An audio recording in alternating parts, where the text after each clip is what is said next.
Welcome back, Tiger fans, to Rockin' Radio's football podcast. I'm Nate Edwards. That's Nathan Hurst. This is Before the Box Score. It's fall camp, and the worst news that can come out of fall camp is somebody got injured. And boy, let's talk about it tonight. Nathan Hurst, how you doing? Well, I was excited that we're only 2 weeks away, T minus exactly 2 weeks until, well, 2 weeks in a day for us. We're recording here on Wednesday until the season starts, and then we get dropped a bombshell of bad news. We'd managed to make it quite a while without any real bad news, and that wasn't the case anymore. So, Nope. It was bound to happen. You can't get through a season without injuries. You just like for those injuries to happen during the season instead of, beforehand. But here we are. As reported today, I saw Power Mizzou. I saw Eli Hoff. Saw a bunch of people reporting on it. I didn't remember who got it first. Kudos to whoever it did. But during a one-on-one tackling drill, Darris Smith, the blue chip Georgia transfer, slotted in as a defensive end, as an edge rusher. Knee injury, tore his ACL, out for the year. Just like that. Now, there's no good time to get an injury. But I think the most poetically cruel time is right before, 2 weeks before your first game during camp. That's probably the worst. On top of the fact that Mr. Smith, bided his time at Georgia for 2 years, transferred to a school where he was thinking he could see the field, essentially was doing everything right that he was projected to see the field, and now this happens. So condolences to Darris and his family. Hurst, what are your thoughts? yeah, I mean, it's a huge bummer for a guy, just like you said, that has really battled for this is going into his third year, and finally gets to a point where he, if not is going to be a starter, certainly would have been a significant contributor on a team this year, and this close to the season, just like that, knees are made of our knees are made of tissue paper and chewing gum, and unfortunately, he was the victim of that. That's unfortunately how the cookie crumbles. Silver linings, though, if there's any position on the defense that can afford to lose a guy, it probably is that one. Especially here we are. Yes, we're only 2 weeks out from the season, but we are still 2 weeks out from the season starting. So whatever game plans and ideas and thoughts the coaching staff had for defensive rotations, they've still got some time to figure out what they're going to do. Right, this isn't in the middle. An injury that happened at halftime of the Texas A&M game, Yeah. where they've got to scramble to figure out how they're gonna fill snaps. So they've got a couple weeks till the season starts. They've really got 4 weeks of relatively light scheduling to figure out and plug in different guys and see who's going to fill in that hole. Because it was pretty obvious that Darris was going to be a big part of the defense, one way or another. So, is that going to be an Eddie Kelly that really takes the majority of those snaps? He's got some experience. Is it going to be Williams Nwaneri? Is it going to be probably a combination of the two, along with Joe Moore, perhaps? Well, I mean, I think you could go even further than that. I mean, losing one guy sucks, and Brian Early's got his work cut out for him. But this is not a position group that is a lack of people or a lack of talent. They have they have all of it. You do have Johnny Walker, like you said. You have Joe Moore, who's been on the team in his second year. You brought in Zion Young to really be kind of the starter, I would say more of stopping the run kind of edge player. But you have Ja'Kai Lane in his second year. You have Williams Nwaneri, who you only have him for 3 years. He was going to be on the field. He was going to factor in some point. You have Elias Williams, who continues to impress. You have Jalen Brown, who's a freshman. But you brought in Eddie Kelly for this exact reason. Some experienced depth piece in case someone goes down to plug him in and do the work. So, I mean, it sucks, especially for a guy who was slated to make an impact. But Hurst, I mean, isn't this just next man up, Eddie Kelly? Let's go. Yeah, I mean, it's definitely next man up. Now, is it going to be one guy that can fill whatever role that Darris is going to fill? Probably not. I think they were planning on having a rotation of at least 4 or 5 guys already. So maybe that gets cut from 5 guys with lots of playing time down to 4. But that's in a good spot. If you have 4 solid, dependable guys that you can plug in there and not feel like you're losing a whole lot, I think you're gonna take that. So, it could be a position group that has a little less depth in it. So I mean, that's a silver lining, but it's still a huge bummer for a guy that has all the athletic tools to be a star. He really does. Right. There are people saying during the spring practices that Darris Smith was the fastest guy on the team. Not Marquise Johnson. Darris Smith, a defensive end, was winning wind sprinting drills, which is outrageous to think about. But that's the kind of athlete this guy is. So, hope he gets right, gets good for next year, and can show us, what he can do then. But it's next man up. It's figure out and adapt and move forward. Yeah, I don't want to downplay Darris Smith because I heard the same stories you did.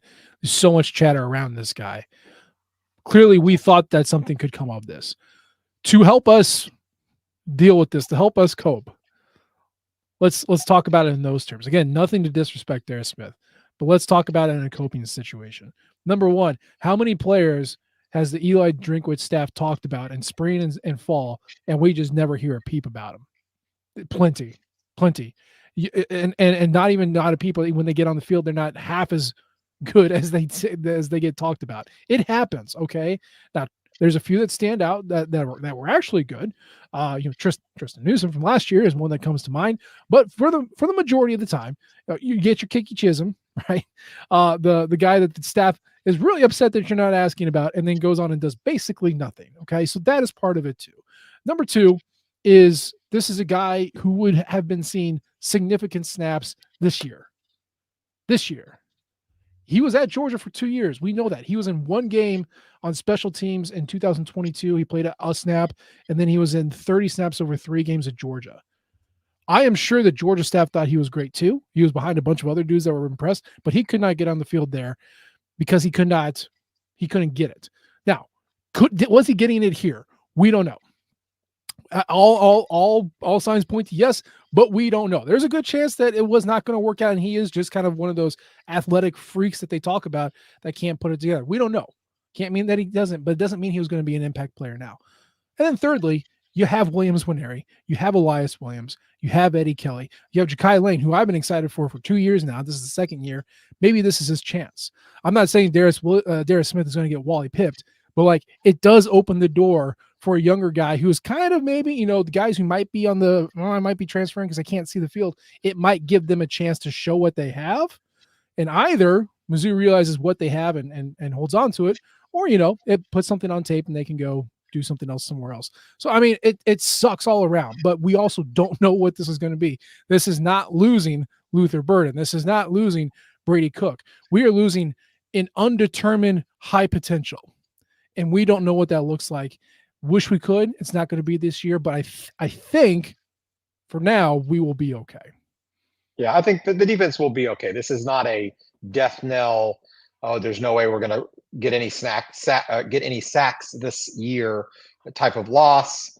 There's a reason you build depth across your roster, and it's for this exact reason.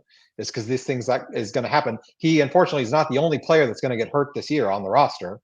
So that's the importance of bringing in, building up depth, not only through the transfer portal, but developing the young guys that you have coming up as well. So yeah, you're absolutely right that this is going to give someone else a shot, or a couple other guys a shot that may not have seen the field very much this year. They're at worst going to get experience, and at best they're going to shine and show that they belong on this stage themselves. So yeah, it sucks for everybody, sucks for the team, sucks for him, but I think we'll be all right. Yeah, I think, and you have a great point. Do you trust Eli Drinkwitz to have built substantial amount of depth to handle a loss like this? Because when Missouri teams have been great, they have been great at the top and a little rickety underneath, and they could not afford that loss. I'm thinking 2007, 2008. They could not afford those losses. Super elite at the starters, not as good behind that. If you trust Eli Drinkwitz and this staff to be recruiting enough depth where they certainly seem confident to have it, I think we should be okay. Yeah, this is why you do it. The other question you can ask is, how do you replicate the pass rushing in the aggregate?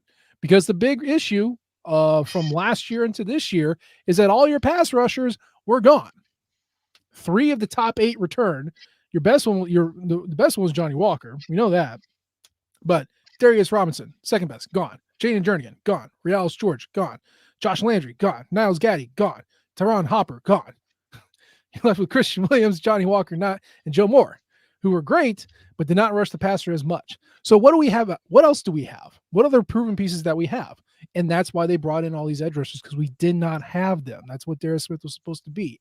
However, look at a Chuck Hicks. I know he's not great in a run fit. I understand that. I understand he overshoots sometimes. I get that. But at the same time, Chuck Hicks had a 10.4% pressure rate when he did rush. That is good. If you're thinking about a median of college football, it's about 7-8%, depending on the year. He was at 10. So that is an effective pass rusher, creating actual pressure, moving the quarterback in the pocket 10% of the time. That is good. Okay. 5 times in his 48 passes, he was the first pass rusher there, which is great. Time to get to the quarterback, 2 seconds. That is elite. So that's a guy who might be a little bit more active in pass rushing if you don't have a Darris Smith. Who else can you look at? I would for regarding Chuck Hicks, I would attribute a lot of that to the Blake Baker play calls where he dialed up the right blitz at the right time, the right gap opened up. That's not to say that Corey Batoon can't do the same thing and utilize him in the same way. But I wouldn't necessarily call Chuck Hicks an elite pass rusher in terms of the ability to shed a block and get upfield, right? Yeah. But he has the tools. He has the tools. And and I'm not, I don't want anyone to think Chuck Hicks elite pass rusher. Well, that's not what we're looking for. We're looking for good. We're looking for options. Do we have anything good that can be sent sporadically, not every single time, but just to make it up? The other guy, let's not forget him, Dalen Carnell, our favorite safety. He gets sacked 7% of the time that he rushes. That is also very good. He creates pressure on 40% of his pass rushes, which is insanity. That boy gets home. He moves the quarterback. It takes him about 2.3 seconds to get to the quarterback, and he is absolutely on fire on third downs. That is when he gets sent. Over a third of his pressures came on third down. That's where he's going to come from. So, no, you don't have a Darris Smith right now, but we've got a guy who's got experience rushing the passer on third down from a unique position. We can do that. I mean, outside of Chuck Hicks and Dalen Carnell from your starters, that's really all I've got. Is there anybody else you can think of who would be like, hey, maybe this guy is going to be situationally more of a pass rusher now?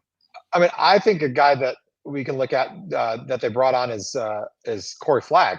He has 5.5 sacks on his career. Now he's played a lot of games, so that's a little more than a sack a season. But that the reason that Blake Baker went out and got him as a guy that he coached or he recruited at Miami is he's the type of player that can do that. And I think probably even in an even better role for getting into the backfield than Chuck Hicks. And so I would look for him to perhaps see the field even more now than he might have otherwise. And maybe even maybe they don't put he's not going to put his hand down in the dirt, but maybe put him in maybe a wide 9 technique and have him rush the passer more. He's certainly smaller. If a tackle gets his hands on him, he's not going to be able to break it, but he might be fast enough to get around the edge. So that's not really something he has done lined up on the line before that I've seen anyway, but he's got the experience of getting to the passer. He's got the bona fides that he's gotten, 5.5 sacks. He's got a couple dozen tackles for loss. So, I mean, he can get in the backfield and cause havoc. Yeah. And he'll primarily be playing off the ball, but he's somebody you can throw around. That's okay. I mean, I watched his tape when he transferred. It wasn't this past year. Don't look at that. Look at 2 years ago. So look at 2022. That dude lined up everywhere. He was a linebacker. He was an outside linebacker, off-ball linebacker, but he lined up hand in the dirt. What did I have written down? It's like 18, 19 times. And he didn't play as much. He was definitely rotational in Miami. He lined up as a safety. He lined up in the slot, and he lined up as just like your typical outside linebacker. So he's got the versatility, and he likes to get the quarterback. That is what he likes to do. I think part of the reason why he left was he was getting asked to play a little bit more pass coverage, get on, crowd the line and then kind of drop back to let other guys do that, which Miami has a tremendous defensive line. You don't need Corey Flagg to do that. But yeah, to your point, you're right. You're right. I think you could see a situation in which you go, well, look, we got a Chuck Hicks and a Tristan Newsom. We got to get them on the field, but we also got a Corey Flagg. How do we work him in? Shorter, lighter, Darris Smith. This is your last year. Go be a pass rusher. Maybe do some curls between now and then, but let's get you in there. I like that. I think that could also be a good option. The other one that I would say, and you really didn't see it during the year, but you did see it at Ohio State, Sidney Williams. Remember that guy? Last time you saw him, his ass was on fire chasing down Ohio State quarterbacks, and they just sent him as a heat-seeking missile. I don't know what his long-term role is other than backup, but if you want another situational missile like a Dalen Carnell, it's a little bit more one-trick pony. I liked what I saw with Sidney Williams in the Cotton Bowl. Is that a guy who can replicate it for a season? Yeah, I mean, he could be. He also played quite a bit, kind of almost as a box safety against Arkansas too, and had a lot of tackles. I don't think he had any sacks that game, but the last couple of games of the season started to get him in there, and he was playing along close to the line of scrimmage, which his size wouldn't necessarily make you think that would be a fit for him, but that's where they were putting him, and he was having good effect there. So he could be a shot. Marvin Burks has a couple safeties on his, or sacks, excuse me, on his record as well. Though they may be asking him to play deeper this year. But they've got plenty of guys that you can shoot out of a cannon, and okay, your turn, just kind of rotate them in there, keep them all fresh and running at full speed. Yeah. So they could definitely make up the. I don't want to guess at how many sacks Darris Smith would have gotten. Let's throw out a number. I think a good season for him would have been 5 sacks this year. They could find 5 sacks, in the 400 snaps he would have eaten. I think they could piece those together. Yeah, absolutely. And for reference, Corey Flagg had a pressure rate of 11%. So again, very good. Especially for a guy who just did not play as much, was not sent as much. That's good. The other guy I can think of, just kind of, off the top of our head, let's not forget Khalil Jacobs, the guy who's actually been in a Corey Batoon system. He got a sack on 6% of his pass rushes. Again, that is good. He got a pressure on a quarterback 27% of the time, 27.5. And 15% of his pass rushes came on third down. So, that's another good option too. You got such deep linebackers kind of out of nowhere. If any of them want to run around on the side and create havoc, I mean, that's kind of seems like why you brought them in. And certainly this is their chance to shine. So the TLDR sucks for Darris, sucks for this team. There are options. Other guys got to step up. And if we are to trust this staff, they have the depth to handle it. So good luck, Darris. Hopefully the surgery and the training staff and all the recovery goes well. And we'll see you in 2025 this time next year. So let's get to the team that we do have. Interesting notes coming out from camp. Because again, we are in August, so everything's going to be camp based here. So I hope you like talking about this sort of stuff. Let's talk about running backs real quick. Really interesting development. Number one, it sounds like not only is Nate Noel kind of your number one guy, or the number one guy coming out of fall competition, but he's got it so locked down that he's kind of taken some reps off. And let some other guys figure it out, to the point where young Mr. Austin Dendy, he's came in as a safety and he's now playing running back. And he had like 80 yards in a scrimmage and a touchdown. Hurst, I did not enter fall camp with the question on running back depth. And yet here we are with a guy, freshman, stepping in and doing just fine when he was asked to. What am I supposed to think about this? I have no idea. I mean, probably, if we're going to be honest, the chances that he sees the field as a running back or in any position this year are about 0.5%. Sure.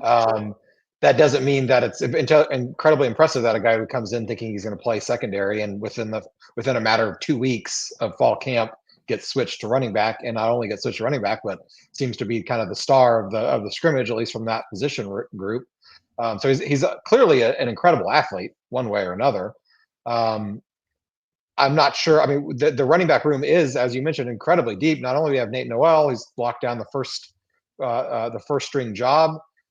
Marcus Carroll, obviously, he didn't come here to sit on the bench. He's going to play. Mm-hmm. Then we've got a whole line of guys behind him that we're kind of waiting for them to get a chance. And your Jamal Roberts, your Tavoris Joneses, your Kewan Lacey's. So where is there a spot for Austin Dindy to fit in there? Now, if he wants to go ahead and beat out all three of those guys to be the third string running back as a true freshman, Sure. more power to him. That sounds great. I'm a little dubious as to whether or not that's going to be the case this year. But why not? We've seen weirder things at the running back position play out and have success. So certainly weirder than an elite athlete coming in and picking it up. Yeah. I mean, yeah. Cody Schrader comes to mind. Yeah, you don't need to be a blue chip running back to have success here. I think we've shown that between Tyler Beatty and Cody Schrader, Curtis Looper's got the Midas touch, right? So we'll see. Just very odd. And like you said, Marcus Carroll's right there. Tavares Jones, third year, right here. Second year, right here. It's interesting. But Kawan Lacey has been sidelined with an injury. Okay. But you still got Jamal Roberts, and I guess Nate Noel's taking some time too. So sure, take the athletic guy, switch him over permanently to running back, and see what he can do. I mean, it's weird. It's weird, man. I did not foresee depth issues at running back, and I wanted more bodies in the safeties, and yet here we are taking a safety and throwing him at running back. Again, famously not a football coach, don't get to see the practices, don't get to sit in on the meetings, don't get to do any of that. Just on the surface, it's a surprising move.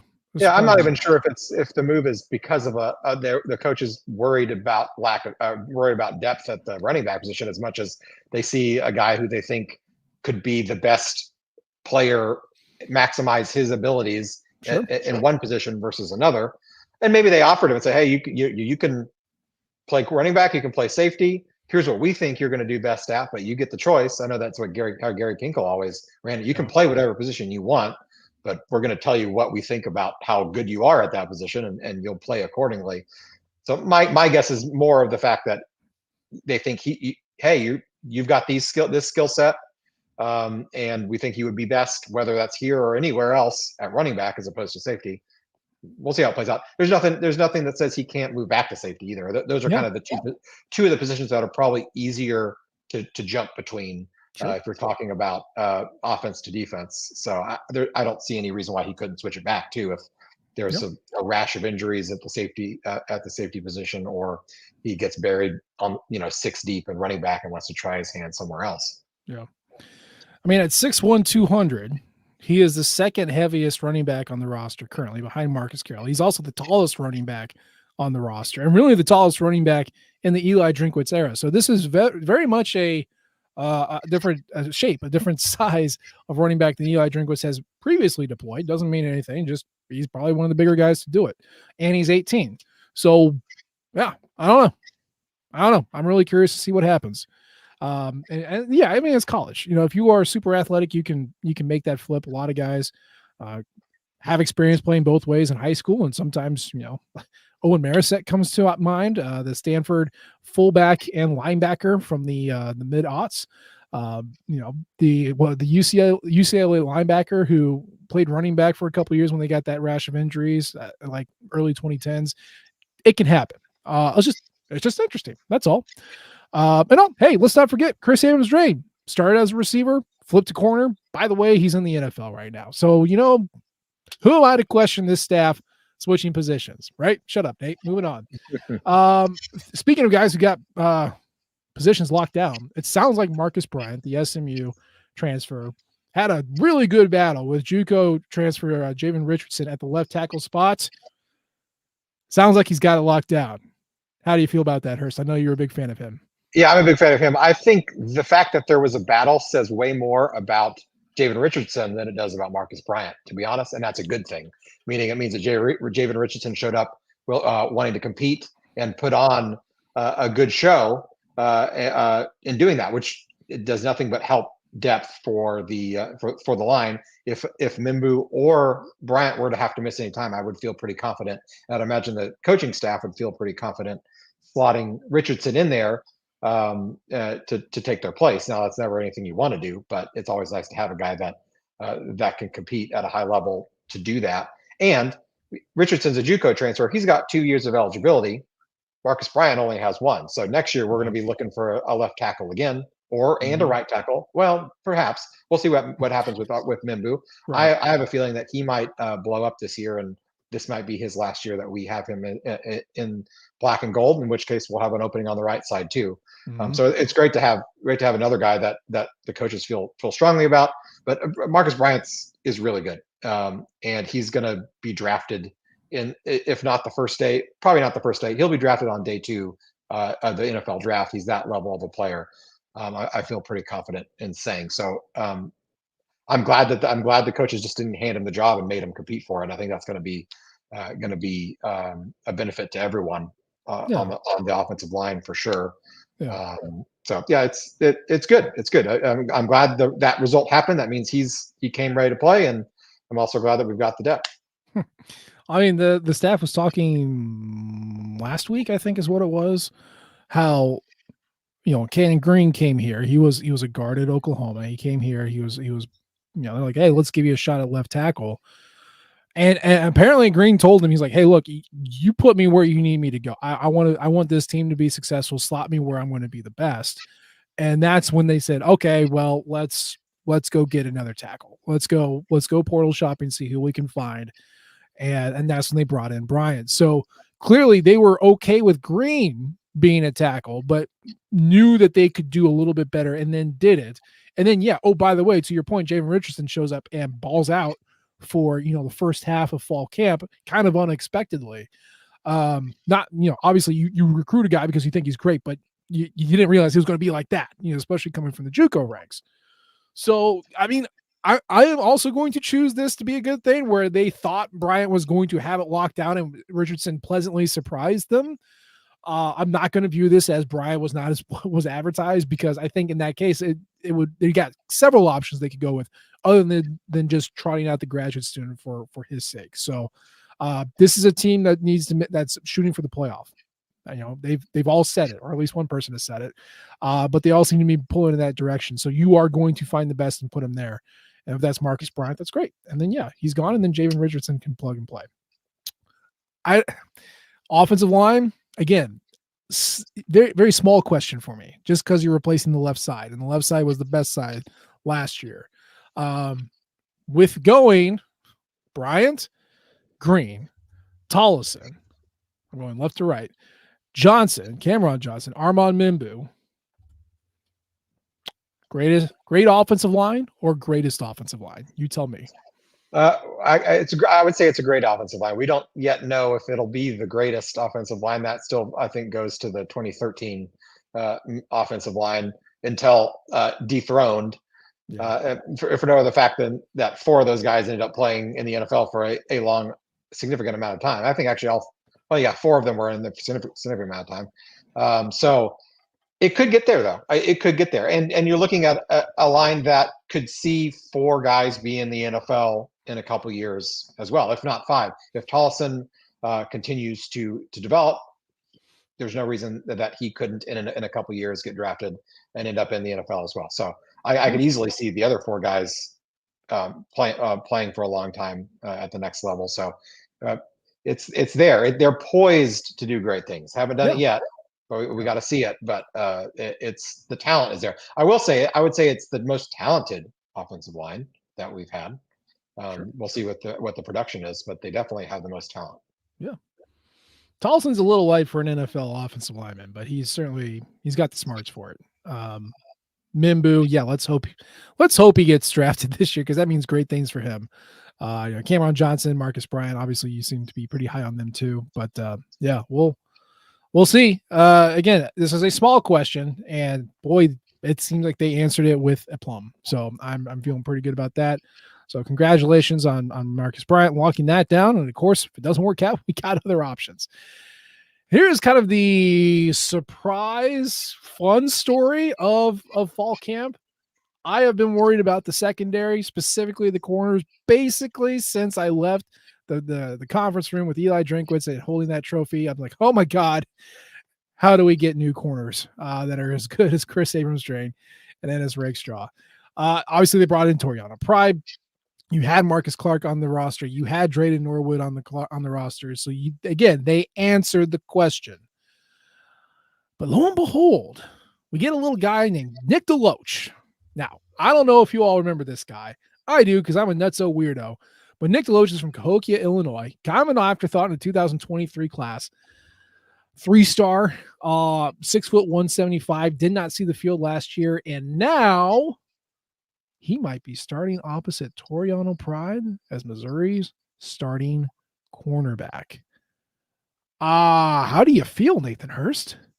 It certainly is a surprise. I mean, if you had thrown all the names of the cornerbacks that are on the roster at me, and just said pick who you think's going to start day one, game one, he might have been my last pick, and that is solely because of the lack of information about the guy, short of what we knew about him coming out of high school, which even then was relatively little because he's Cahokia, Illinois. If you didn't know, is not a large town. He didn't play in a huge high school against other huge high school competition. It's not like he was taking on all the Chicago schools on a weekly basis. So we just didn't know a lot about this guy. He didn't play at all last year. But I guess he worked out a lot. He lifted some weights, and here he is.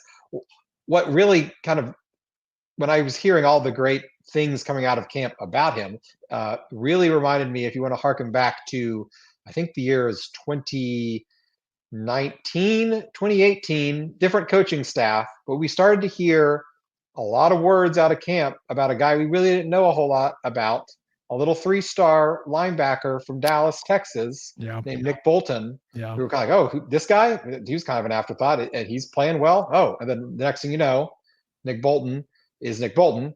And he's just one of those, almost a patented Gary Pinkel guy where he kind of comes out of nowhere, spends a year or two on the bench, and all of a sudden, boom, he's ready to go, and he becomes a really good player. Now, we have the benefit of the fact that Nick DeLoach is a freshman. I mean, he's a redshirt freshman, but if he's ready to start now as a redshirt freshman, I mean, the sky could be the limit for this kid. I'm choosing to take it as meaning that he is playing really well, and a couple of the other guys, like a Marcus Clark, a Toriano Pride, are also playing well, and he's beating them out. Because we know Dre Norwood's going to be there, and he's pretty dependable. But I'm choosing to believe, just kind of like I chose to believe that Marcus Bryant played well, and Javen Richardson just gave him a good fight because he played well too. Similarly here, we'll have to wait and see what it actually looks like on the field. But I want to believe that that all three of those guys, Clark and Pride and DeLoach, all are balling out, and DeLoach is just beating them out. The X-Files. I want to believe. I don't care who starts. Really don't. I just want to make sure that you have 4 quality options. And I think last year we for sure had 3. And we got really lucky that Ennis Rakestraw's injury was not more devastating, that Drayden Norwood filled in admirably, and Marcus Clark, really didn't notice Marcus Clark when he was on the field, other than the 2 interceptions, which again, he's Missouri's leading returning interception getter. So just keep that in mind. Other than the picks, you did not really notice Marcus Clark at all, which is good for essentially your 4th corner. I just wanted to make sure that we have 4 quality options. And to your point, like I figured it'd be like Jamarian Wayne, or Cameron Keys kind of had his name pop up a couple times, but I'm good with the redshirt freshman from Cahokia, Illinois. That's great, man. And he spells it N-I-C, Nick, very sleek. I like that. I feel like an N-I-C Nick is a big trash talker. I don't know for sure, but that's the impression that I get. And really, just I want to see him do it. You're 6', 175. You are the third tallest there. Shamar McNeil's still allegedly 6'3", which I don't know, but it's the length. That's what Eli Drinkwitz likes to put out there. Taller guys, long arms, clog up the passing lanes, and if you can stick with your guy, even better. So I'm really curious to see what this looks like. And again, the schedule lays it out where you have 4 games that you are heavily favored in, where you have an opportunity to really play with what you have and figure out what that looks like. So I expect to see Nick DeLoach in heavy rotation so that the words back up the actions. And, I'm really curious. But, okay, so most shocking thing to you? Would it be that Drayden Norwood and Toriano Pride are our leading snap getters at the end? Is it Drayden Norwood and Nick DeLoach getting the most snaps at the end? Or is it Toriano Pride and Nick DeLoach? Which one of those would be the most surprising to you? The last one would be the most surprising, just because I feel like Drayden Norwood is going to be a steady Eddie on that team. Now, is he a superstar? Maybe not, but I think the coaching staff trusts him at least until he proves otherwise. And so I think he's going to be on the field, barring injury. On one side most snaps, unless he needs to take a breather or not. So Yeah. that wouldn't be the biggest surprise to me. But if get the best guys on the field. If Pride, who probably has the most raw physical talent of all of them, can put it all together, get him on the field, by all means get him on the field. If DeLoach beats out Norwood, by all means get him on the field. They've got, as you said, 4 weeks to figure it out, and really a fifth week with the bye after the Vanderbilt game, to figure out who are their dependable guys. We can't talk enough about how well the schedule sets up to do that. On top of the fact that we miss a lot of the big dogs along the way anyway, but the fact that we get those 4 games really as trial balloons to figure out how they want to play this thing and really nail it down. Yeah. I think for me, the most surprising would be, Toriano Pride and Nick DeLoach, because Drayden Norwood just got utilized so much last year, and again under Blake Baker instead of Corey Batoon. I don't know. That would be the most surprising. But again, you got to run at least 4 deep, and I'm assuming that the rise of Nick means that we are good. But we will find out. And kind of along the lines, again, freshman surprises, little baby surprises. These aren't true freshmen that we're going to talk about, but they're redshirt freshmen. A lot of chatter around the receivers. Now, we all know that this receiving room is probably one of the most talented, if not the most talented, from an athletic standpoint, the Missouri's ever had. It's got multiple 5-star guys, a ton of blue chips, nary a 3-star to be seen. At least a consensus one. Almost every guy is rated a 4 or 5-star at some kind of rating service, other than Daniel Blood. But again, Daniel Blood and Josh Manning, who were bit parts. Manning basically came in to just kind of run motion before a play, and Blood was in there for a couple of targets, couple catches, two catches on 4 targets, and apparently it's clicking in practice, or at least they're getting enough reps that the coach is going, oh, hey, look at that.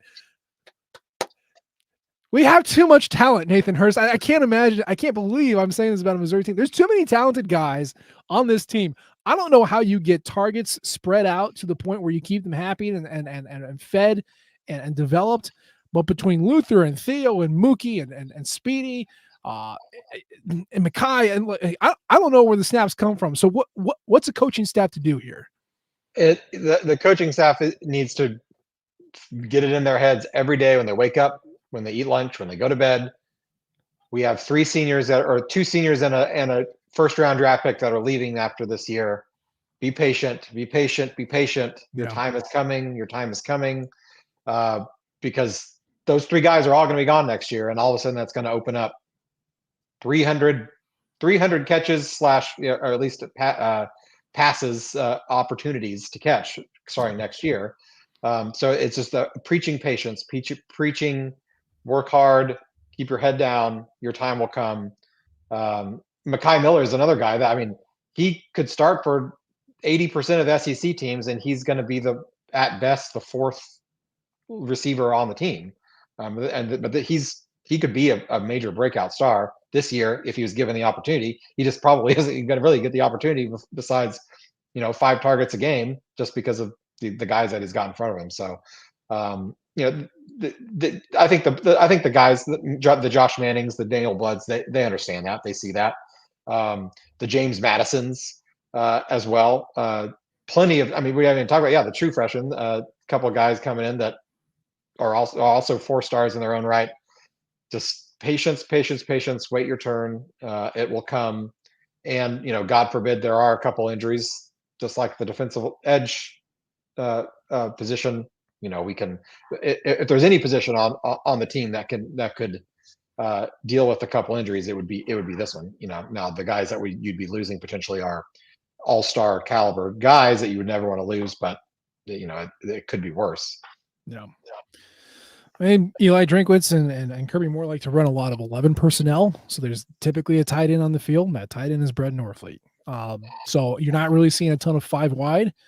That would be the easiest way to, kind of maximize your snaps, but that's not really what this offense does. So yeah, patience. You'll get there. And, guess what? On the recruiting trail, it's not a surprise. No one should be surprised that it's going to shake out the way that it does. And it's a coaching staff's responsibility to pump enough sunshine up someone's butt to get you on campus, but also then de-recruit them once they get here and say that, yeah, this is how we're going to do it. And, to their credit, I don't think this staff is a bunch of used car salesmen. I don't think they pitch sunshine and rainbows. One of the big things, Zion Young, one of the transfers was talking about was that not only did they want to come here, but they really appreciated that the staff said what they were going to do and then went through and did the thing they were talking about. That can be tough. There's a lot of salesmen out there who are just willing to get you on campus and hope for it to work out. And it seems like this staff allegedly is keeping their promises and following through on what they're saying. So I have full belief that, what they said and the checks that are being cashed are enough to properly prepare these guys for it. But it just, you also want to get them developed. You also want to get them on the field. We'll see. We'll see how it shakes out. We'll see. And we've got 2 more studs coming in next year. Just to backfill with Alugbade, Terry. Mm-hmm. So it's good. It's a good problem to have. These are problems that top 10 teams on a perennial basis have to deal with. Yep. And it's one that you want to have. You want to have this problem because it far exceeds having the other problem where you have 2 or 3 guys, which Mizzou has had recent years in the less than a decade ago, where they could not field a wide receiver room that could all catch the ball, let alone be stars. So count your blessings. It's a blessing, not a curse. It is. So, I mean, we've been talking a lot about positions, and obviously, we at Rock M Nation have done a lot of work over this offseason to prepare you for the season. Team previews, position previews. We've had roundtables. We broke down positions. And, of course, we went and made a dang magazine for you all, an online magazine in PDF, where you can have, 104 pages now of previewing the 2024 Missouri Fighting Football Tigers season.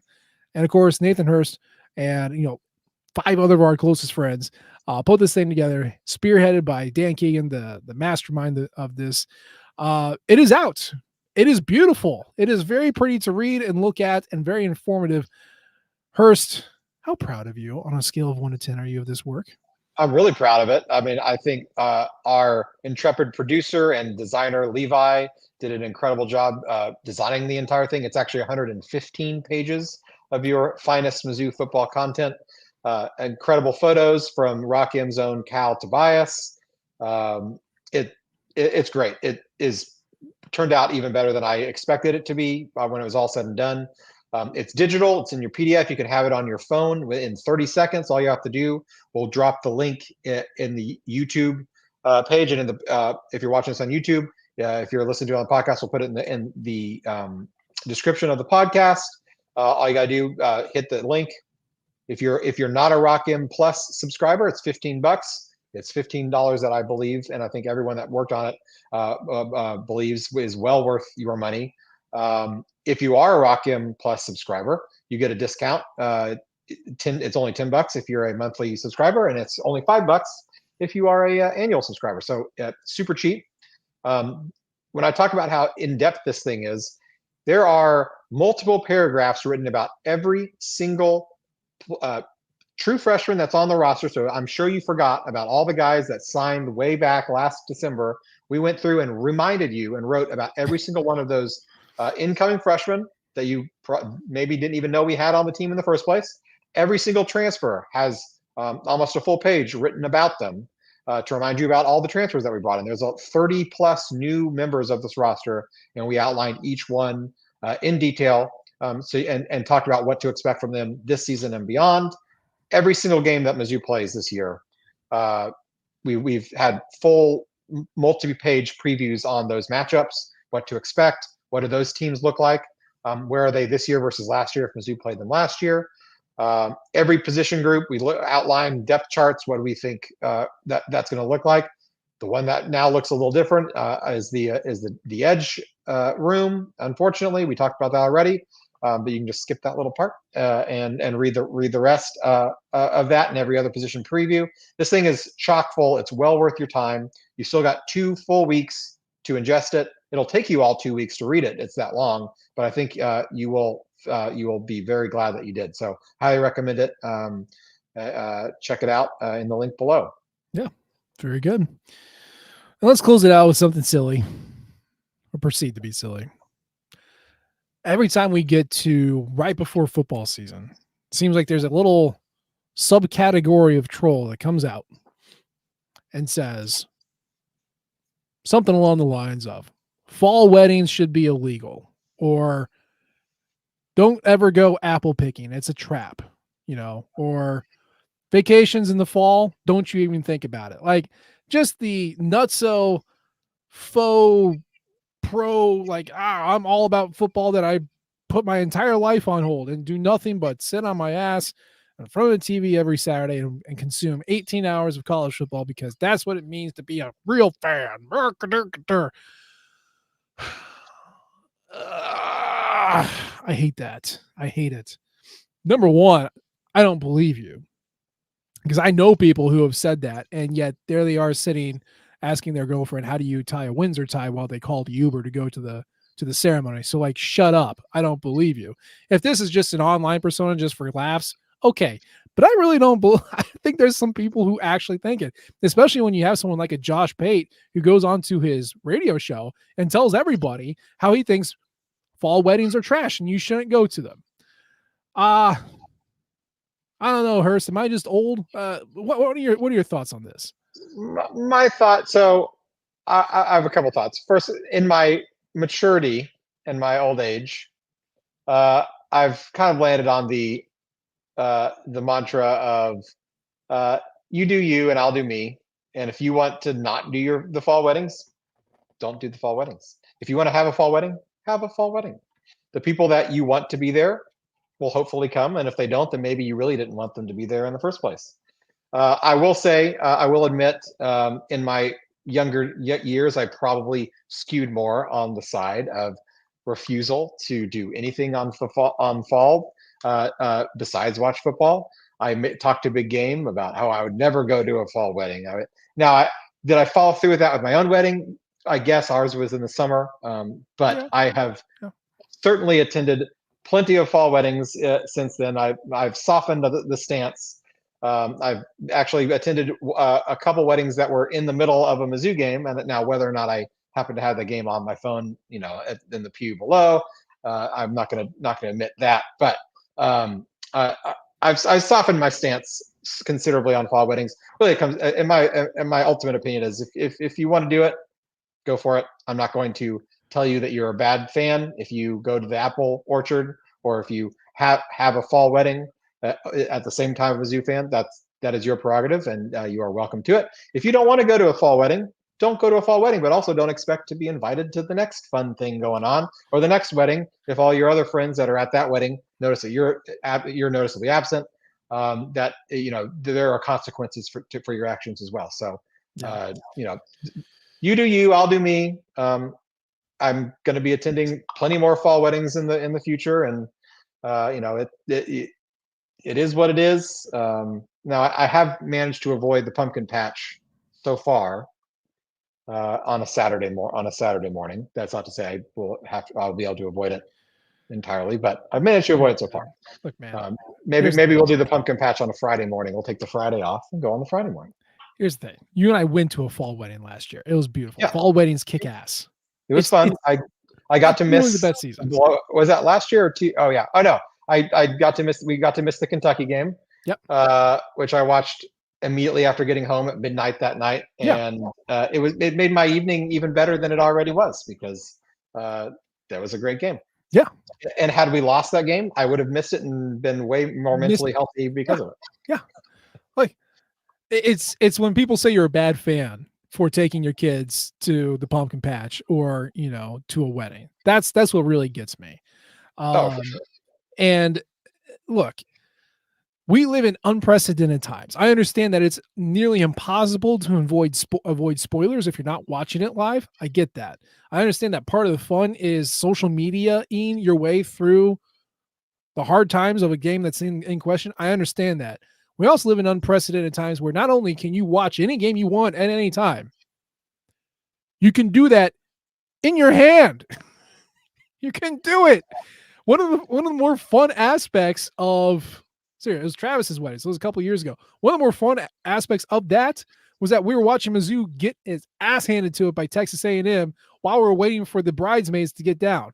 And that's a moment. It's a game that I would not have remembered at all in my life, but I do remember because we were laughing at how bad Mizzou looked at a very joyous time in Tuxes where a very special thing was going to happen literally hours later. Like, that's unique. That's fun. Crowding around a phone or a TV in between, during the cocktail hour or whatever, that's part of the fun.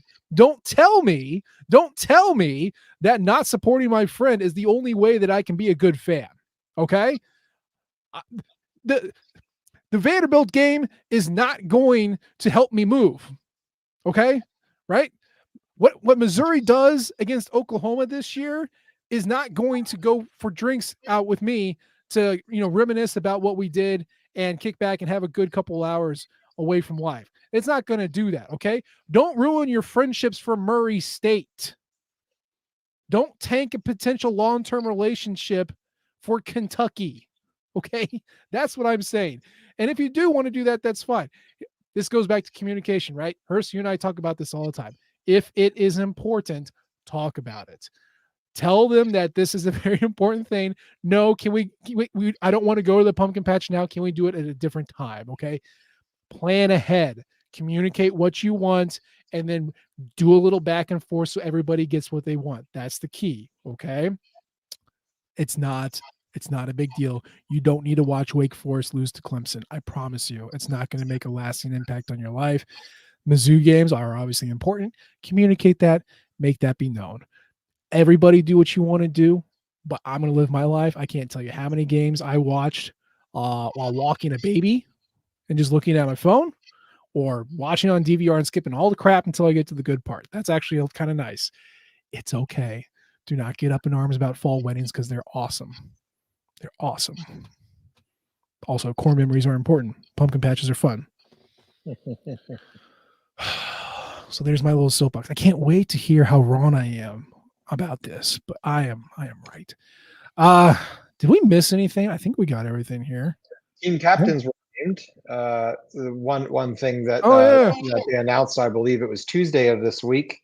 We've got Brady Cook, which is probably the least surprising, and this is his third year in a row as team captain. Also on the offense is Theo Weiss, senior leader wide receiver. Then the defense, we've got Chuck Hicks, which I found interesting, but good. I mean, that's good. You have a linebacker, senior linebacker, been in the program now for at least 3 years, if not 4. 3, yeah. 3. At least 3, if not 4 years. So he's been around for a while. And then we got, I believe, Christian Williams. Oh my God, it's his 4th year. I forgot he's like a super senior. Yeah, Chuck Hicks has been like 4 years. He has like a couple of medical red shirts, and I think he missed 2 different full years with medical issues. Yep. And then I believe, if I'm remembering correctly, Christian Williams. Yep. And I think there's a 5th one as well, but I'm not remembering who that might be. Is it a safety? Off the top of my head, it could be Joseph Charleston. I would be shocked, but I also like him. It's I get talking here. Chuck Hicks, Johnny Walker. Johnny Walker Jr. That is it. That's the one. So we have 3 defensive players, 2 offensive players. Johnny Walker Jr., Chuck Hicks, Christian Williams. All those guys make plenty of sense, especially from what we've heard about Johnny Walker being a vocal leader in the offseason. than Brady Cook and Theo Weiss on the offense. So those guys are ready to go. And I think that's all the big news so far. We'll knock on wood. I would like there to be no more news until the season starts. That'd be nice. That would be nice. But if there is, we will cover it because that's what we do. We're here to tell you everything that's going on and talk about it. So that's what we're going to do. But that's going to be the show for today. As always, we appreciate the downloads and the subscriptions. Leave a comment or rate us. We love all types of feedback from you all. You can follow us on Twitter. I'm at Nate G. Edwards. He's at Burst to Hearst. Of course, you can follow the Rock Him flagship at Rock Him Nation and our podcasting outlet at Rock Him Radio. We appreciate you tuning in this time. We'll try to do better next time. And until then, MIZ. ZOU.